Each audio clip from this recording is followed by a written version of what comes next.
Thank you. Today's AI models, the ones that exist right now, are as stupid as they will ever be. AI is getting smarter every day, and this is the dumbest it will ever be right now. AI is moving forward quickly, and we need to get on board or we will be left behind. Now, you may not realize it, but you're probably already using AI quite a bit. AI is throughout our society, and it is getting smarter every day. My old house was built before electricity. I can now change my lights from right here. Things like Spotify or Alexis will give us information and different ideas that we can do. Our vacuum cleaners learn the floor plans of our houses.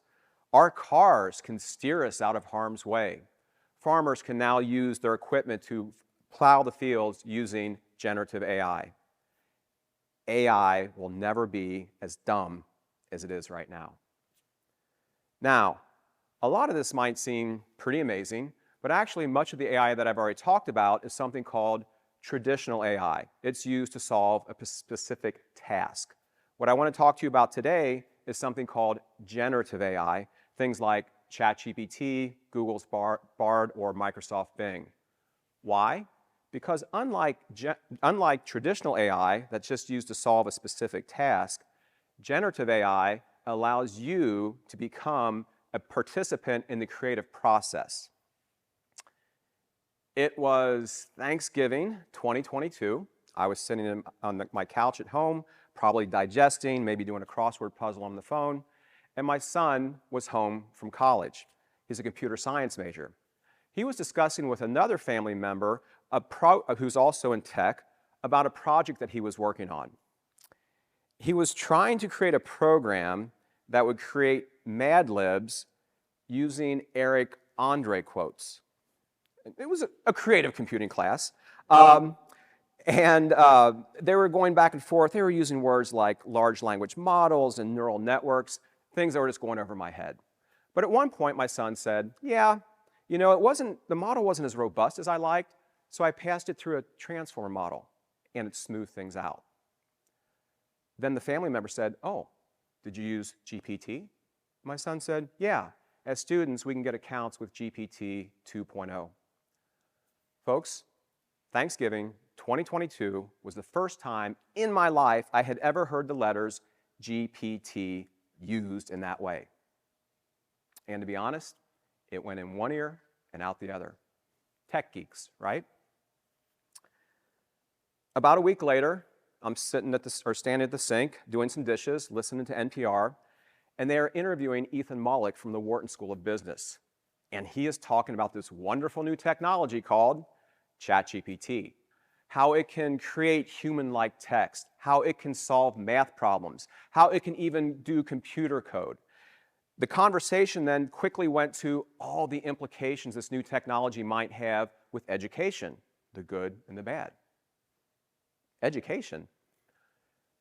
Hang on a second. Not only do I teach mathematics here at Denison, but I'm also the director for our Center for Teaching and Learning.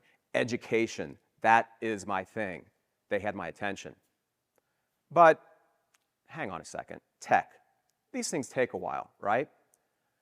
To get to 1 million users, Facebook needed over 10 months. Spotify needed about 5 months. Instagram, about 2.5 months. To get to 1 million users, ChatGPT needed less than 1 week. In 5 days, ChatGPT had over 1 million users. 100 million users? About 2 months. I had to take this thing seriously. Here at Denison, part of our mission statement says that we will create autonomous thinkers, discerning moral agents, and active citizens. So, over the winter break, I actively engage with ChatGPT. I try to discern what this new technology would do. I asked it math questions. I had it do English essays. I had it think about econ and global commerce, all these different courses, trying to figure out, trying to discern what this new technology would do and how it's going to affect my faculty. But the autonomous thinker thing, that still wasn't working out for me. I still didn't know enough. So I brought in an expert who studies large language models. That's what ChatGPT runs on. And he gave a wonderful presentation that made a lot of sense, but afterwards, the autonomous thinker thing was still not happening for me.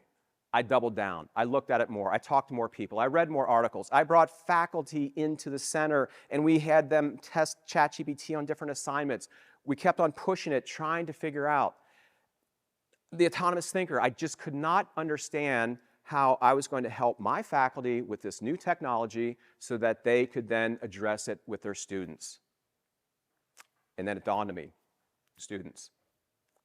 You see, in the spring of 2023, I didn't have students. I was not teaching. I was on sabbatical. Just like a chemist has a laboratory or an artist has a studio, for me, the classroom is my laboratory. That's where I try new things out, see what works, see what doesn't, but more specifically, that's where I get the important feedback from my students. I learn from my students. Fall 2023, I am back in the classroom. It is time to experiment. First day of class, I ask all my students, and every one of them has access to ChatGPT. Awesome. We are going to do AI in this course. And then I proceeded to teach the course like generative AI did not even exist. Why? I had not planned, budgeted the time. I didn't put in the effort to try to achieve that goal. This semester, I am teaching calculus. Here is the plan. 3 days a week, I will teach calculus.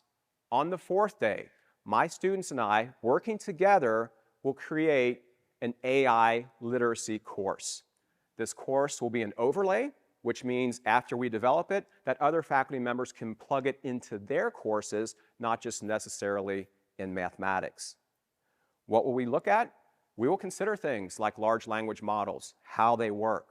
We will figure out how to better ask these things questions to get better solutions, something known as prompt engineering. But instead of just being passive users, we also need to become autonomous thinkers when it comes to this. We are going to have to think about the implications that this new technology will permit. We will think about things like an ethical point of view. We'll take a philosophical, a sociological, an environmental point of view of how this new technology will affect our world.